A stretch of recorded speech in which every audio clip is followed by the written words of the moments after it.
With Russia's invasion of Ukraine, most of the world's attention is on Eastern Europe and a potential confrontation between Russia and America. However, for those in the know, the real cause for concern is China's reaction to Russia's invasion. Rather than joining the world in condemning Russia, China has joined India in sidelining the seriousness of the invasion. Even worse, China now supports and helps spread Kremlin propaganda, suppressing the atrocities committed by Russia on Ukrainian civilians. Why is China so interested in helping Russia weather the global storm it unleashed? Because China has plans to launch its own invasion, and that puts it on a collision course with the United States of America. Not long ago, China's President Xi Jinping stated that China must reunite the breakaway island of Taiwan with the mainland. After World War II, Chinese nationalists continued their war against rebel communist forces, inevitably losing and being forced to flee the mainland for the island of Taiwan. In the years since, Taiwan has flourished into a vibrant democracy and a major global economy, but China refuses to acknowledge its independence and threatens military action and economic punishment against anyone who does. The problem with what would be an otherwise internal security matter for the Chinese is that the US has vowed to defend the fellow democracy against Chinese aggression. But why does China want Taiwan so bad? The reasons are numerous, but chief amongst them is because Taiwan represents a critical strategic vulnerability to China. Currently, China is hemmed in by what's known as the First Island Chain. This includes Taiwan, the northern Philippines, Borneo, Japan, and the Ryukyu Islands. Originally, the United States used the First Island Chain as a strategy to hem in the Soviet Union and its allies during the Cold War and deny them access to the Pacific in case of a war. To that end, it established strong relationships with all First Island Chain nations in partnerships that continue to this day. Now the Cold War is over, but a new Cold War has dawned, and China is America's new rival. With pro-US forces all along the First Island Chain, China will never be able to be a true global power, as its navy is too vulnerable to attack. Taking Taiwan will break the island chain in two and give China an island fortress from which to project power deep into the Pacific. But Taiwan is itself a critical threat to China's continued existence, or at least its continued existence under the dictatorship of the Chinese Communist Party. As a democratic state, Taiwan is an example to all of China of a different, better way of life, and many young Chinese people who are being increasingly exposed to foreign culture are growing tired of the oppressive rule of the CCP. For them, Taiwan is a beacon of hope for what China could look like rather than the nation of strict censorship, government intimidation, and very limited freedom that exists today. Despite erecting the Great Firewall in order to try and limit China's access to uncensored information, the influence from outside of China still reaches many of the country's citizens. This is a dire threat to the CCP, and thus neutralizing Taiwan and bringing it into the fold is but one step into ensuring its own survival. Next, it must topple the United States as the head of the global order so it can export its brand of authoritarianism around the globe. If it can control global culture, it doesn't need to fear rebellion within its own borders. Taking Taiwan is a strategic necessity if China is going to be able to challenge the influence of the US. If China is going to rise as the dominant superpower, or even just one that can compete with the United States, it must also be able to control the South Pacific. Currently, the United States Navy operates with impunity across the Pacific, and this puts critical Chinese trade routes in serious risk in case of war against the US. China imports the majority of its oil and relies on exports for much of its trade. If the US were to cut this lifeline off, China's economy would shrink significantly. Taking Taiwan and throwing the US out of the South Pacific thus ensures the safety and security of its trade and removes the dagger the US currently holds to China's throat in case of a war. But how exactly is China going to take on the world's most powerful military? Is it truly capable of challenging the US? And what do the numbers say? China's strategy to dethrone the US is to dominate what has come to be called the Fourth Industrial Revolution. The First Industrial Revolution was the use of steam power to mechanize production, allowing for never-before-seen productivity and efficiency.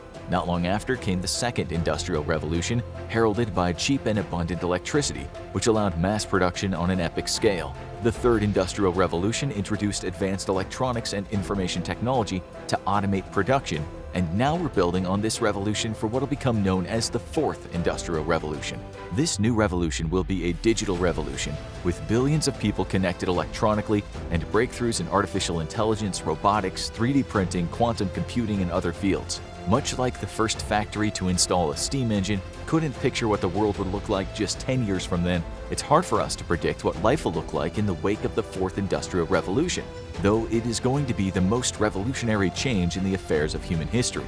However, China is picturing the Fourth Industrial Revolution as the key to global hegemony, and it's investing billions into ensuring that it is the dominant power in the new world to come.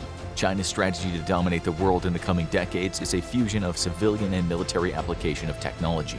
First, it's striving to be a leader in the technology department, ensuring that it is the first to create revolutionary technologies, thus enriching itself financially and creating dependency from the world on Chinese goods and services. Secondly, China is seeking to quickly turn new technological breakthroughs into usable military technologies that will allow it to surpass and dominate the US. China envisions future technologies as increasing the speed of future warfare, with future military success reliant on having forces that are mechanized, informatized, and intelligentized. According to the 2021 DoD's China Military Power Report, what this means is that China understands that victory is only possible with fully mechanized forces capable of being quickly moved into a conflict zone and supported with heavy firepower. However, those forces must also have access to a wealth of information via disseminated sensor systems, with this information shepherded through artificial intelligence that can give battlefield commanders exactly the information they need at the moment, while temporarily ignoring what they don't. Warfighters don't just need information, they need help sorting through it quickly, utilizing what's presently useful. If this sounds familiar to any of our viewers, it's because this is exactly the requirements the US military was investigating just a few years ago. China's Academy of Military Science has now established a mandate that the People's Liberation Army's warfighting theory and doctrine fully capitalize on disruptive technologies like AI and autonomous systems. Much like the US did in the First Cold War, China's focus is on building a modern state-of-the-art force. But today's force must be capable of accessing vast amounts of information and supported by AI that can execute automated tasks and assist with decision-making. China wants to teach machines how to wage war, so they can advise commanders in the thick of battle. Currently, the Chinese military is not very well networked, but those capabilities are increasing every year. It was only a few years ago that China first established a combined arms operations capability by establishing joint chains of command between its services in the same style as the United States. Now it seeks to match the US's networked capabilities by 2027 and then exceed them shortly after. But why is networking so important? Well, for one, it's what makes the US military so immediately lethal to opponents. Having the ability to network together ground, sea, air, and space assets allows for the swift exchange of information and gives a fighting force incredible adaptability and initiative on the battlefield. For an example of what happens when a modern force is not networked, all one has to do is look at the terrible losses being suffered by the Russians against a nation a fraction their size and capability. In the 21st century, the Russian military is still fighting battles like it was World War II, and the Ukrainians are making them suffer for it. In order to become a global leader in defense technology, China is taking a page straight out of the US's book by pursuing a strategy of civil-military fusion. What made the United States the superior power during the First Cold War was the close partnership between its military and civilian industry, which thrived in an environment of innovation. Such a partnership allowed for a swift adaptation of civilian technological breakthroughs into military assets and vice versa, with U.S. military technology breakthroughs quickly adapted into civilian technologies, making U.S. companies the most competitive in the world. Artificial intelligence, robotics, quantum computing, and biotechnology will shape not just the future of warfare but of human society itself. Achieving technological superiority and leadership in one or more of these areas will make China a true competitor to the United States. Achieving hegemony over all these critical areas will make China an insurmountable superpower. In order to achieve the goal, China is investing heavily in domestic innovation, but also in foreign investment to acquire technology, the recruitment of global talent, academic collaboration for research and development, and finally, China's strong point, military and industrial espionage. So how is the US preparing for this looming confrontation? First, as scary as China's ascension may seem, it's important to remember that it's still running uphill against America. Since the end of the First Cold War, the United States has influenced a new global order based on growing liberal democratic values. As we've seen in the global backlash against Russia, the New World Order frowns on the autocracies and abuses of the Old World. Vladimir Putin is a relic of the Old World with no place in modern society, and with a unified voice, the West has shouted him and his nation down, even going so far as to severely hurt themselves financially in order to punish Russian military aggression. This should be of grave concern to China's Xi Jinping and his Chinese Communist Party, as they too are relics of the Old World.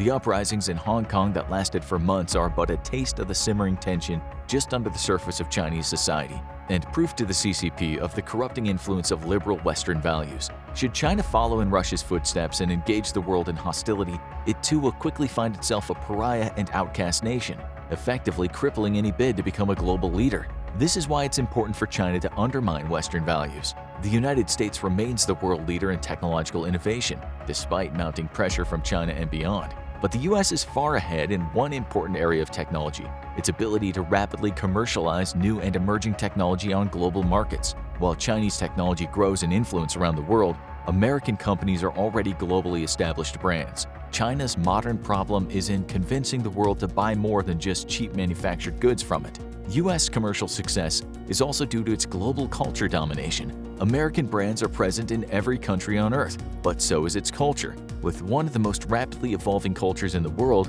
US culture can be hard to define or nail down, but cultural export instruments such as Hollywood and Silicon Valley remain unassailable by their Chinese counterparts. For instance, while China may have developed the massively popular TikTok app, it wasn't until China pushed the app on the American marketplace and established relationships with American influencers that the app exploded in popularity. This is important because military and economic might only count for so much, and the US has used culture to bridge ideological gaps with partner nations around the world. Shared culture is the bedrock of strong strategic partnerships, and China has absolutely nothing of the like except for its partnership with North Korea. Shared culture and shared values are the reason the US remains the leader of the free world, and not because of its military being the strongest. Culture is another problem for China in its ongoing confrontation against the US and the rest of the West, because one of China's biggest problems is creating immigrant Chinese citizens. While over 1 million Chinese Americans reside in America, only a few thousand American Chinese have made their home in China. If China seeks to dominate future technologies by recruiting promising talent from around the world, it must be able to entice them, not just financially, but also with a desire to make China their new home. This is a massive problem for China versus the US, which remains one of the most attractive destinations for the world's most talented, due to not just economic opportunity, but its liberal democratic values. Finally, China must not just triumph over the US in future competition, but against the world, because outdoing the United States in one or more areas of technological innovation means little due to wide-reaching US alliances and partnerships. For America, a win by one of its allies is still a win for the US, while China must stand against the world completely alone. But how do the numbers stand today? What if a conflict broke out tomorrow between the two military heavyweights? Currently, the US is ranked as the world's #1 military power, with China in the #3 spot. However, this is debatable, as given Russia's extremely poor performance in Ukraine, we expect that China will climb to the #2 spot by next year.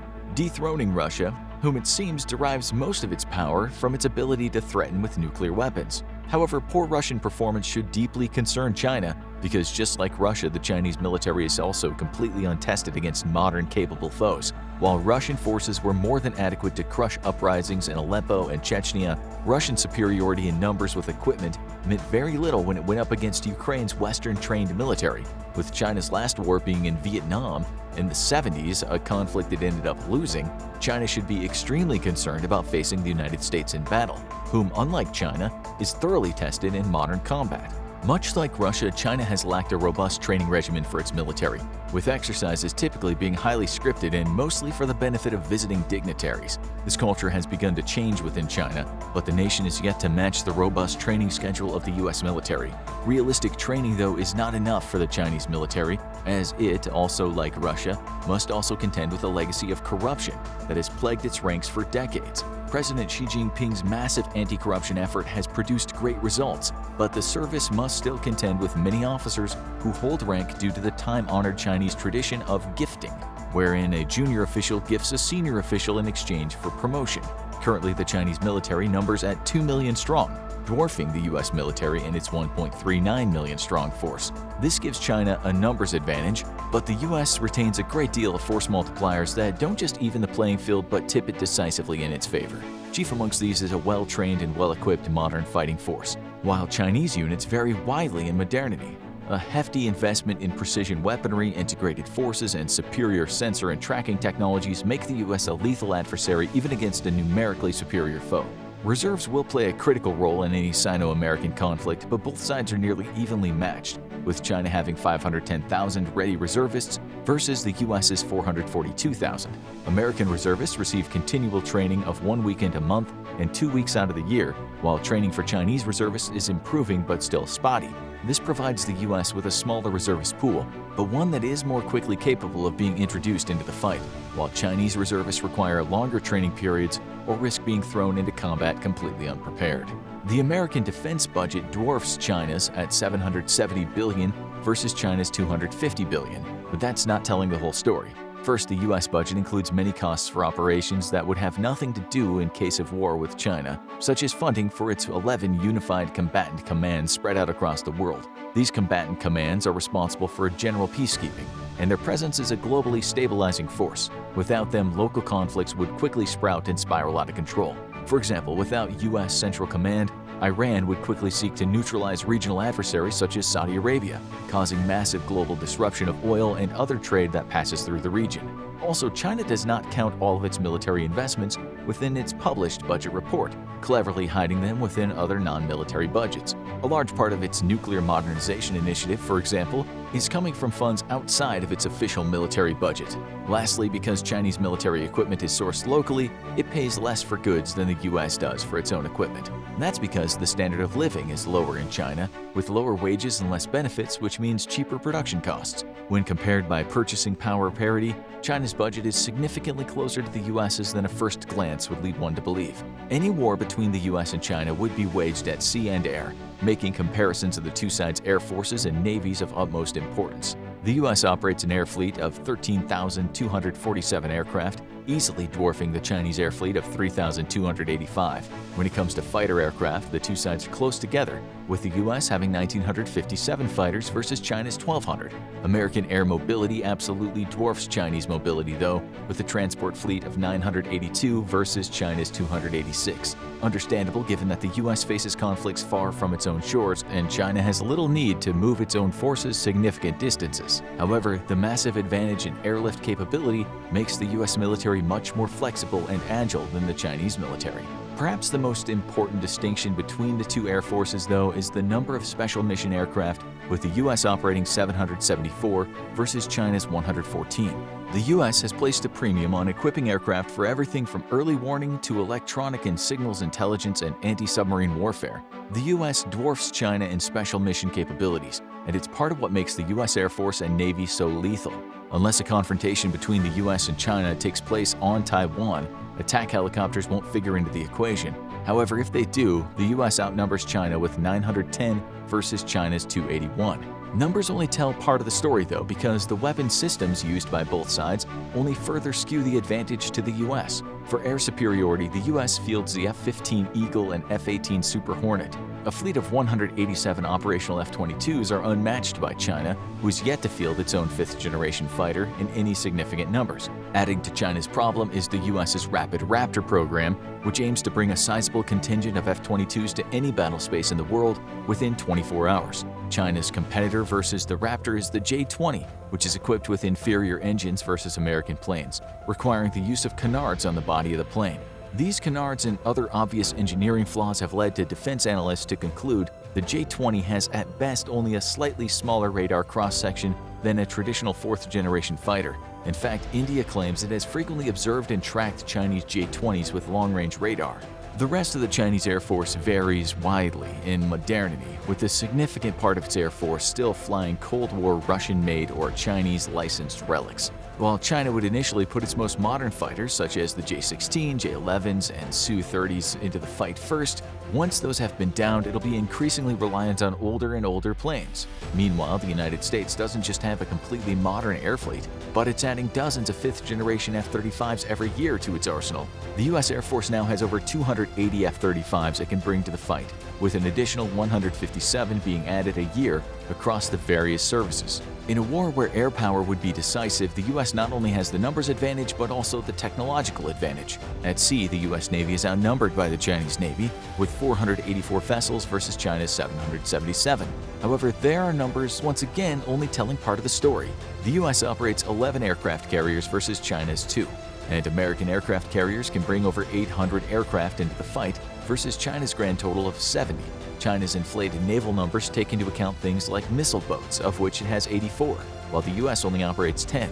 In terms of tonnage, the US Navy has over twice the hardware of the Chinese Navy, 4.6 million tons versus 2 million tons. A better way to compare the capabilities of the two fleets is to use a modern metric, battle force missiles. This is a count of the total number of missiles that a fleet has for use in combat before requiring resupply. This includes anti-ship missiles, land attack missiles, surface-to-air missiles, and torpedoes. Excluded from the count are short-range self-defense missiles like the US's SeaRAM. In 2019, the US Navy had 11,834 battle force missiles versus China's 5,250. The gap is narrowing but not significantly, with China adding 15 more Type 55 cruisers with 112 missile cells and 6 torpedo tubes each throughout the 2020s. That will increase total battle force missiles by 1,770, just over half of what the US fields. Under the surface, China has the advantage with 71 submarines versus the US's 68. However, Chinese subs are mostly conventionally powered, while the US subs are all nuclear. That makes US submarines much more robust and able to operate for longer, but also decreases their vulnerability while operating. Chinese submarines are also an order of magnitude louder than US subs, with their Jin-class ballistic missile submarines having an acoustic signature of around 120 decibels, while American Virginia-class submarines have an acoustic signature of 95 decibels, which is just 5 decibels over background ocean noise at an average of 90 decibels. Submarine warfare has always been a weakness of China, and it looks to continue being so for the foreseeable future. While the US clearly has the naval advantage, it's important to remember that China can concentrate most of its fleet into a Pacific war against America, while the US has naval commitments around the world. Even if it were to recall the bulk of its fleet for action in the Pacific, such an act would take from days to weeks to mature into a sizable transit of combat power into the theater. Realistically speaking, the US Navy maintains an edge over China, but the two sides are very close to parity in terms of capabilities. Where the US advantage comes is in its ability to quickly replenish combat losses with well-trained crews and modern ships, while Chinese combat losses are not so easily replaced. Further honing America's advantage over China is its partnership with regional powers such as Japan and Australia, who would either allow the US to use their territory as bases of operation for war against China or very likely join the conflict itself. A new trilateral defense pact between the United Kingdom, the United States, and Australia is even seeing the US building nuclear attack submarines for Australia on the condition that in case of war, it will join in the effort against the People's Liberation Army, Navy, and Air Force. America's advantage in equipment and technology is sizable and looks set to remain so, but it's the US global partnerships and championing of liberal values that present the greatest likely insurmountable challenge for China. Until the Chinese Communist Party changes its core values, if it wishes to fight against America, it's picking a fight against most of the free world. Now go check out Could Taiwan Hold Off a Chinese Invasion? Or click this other video instead.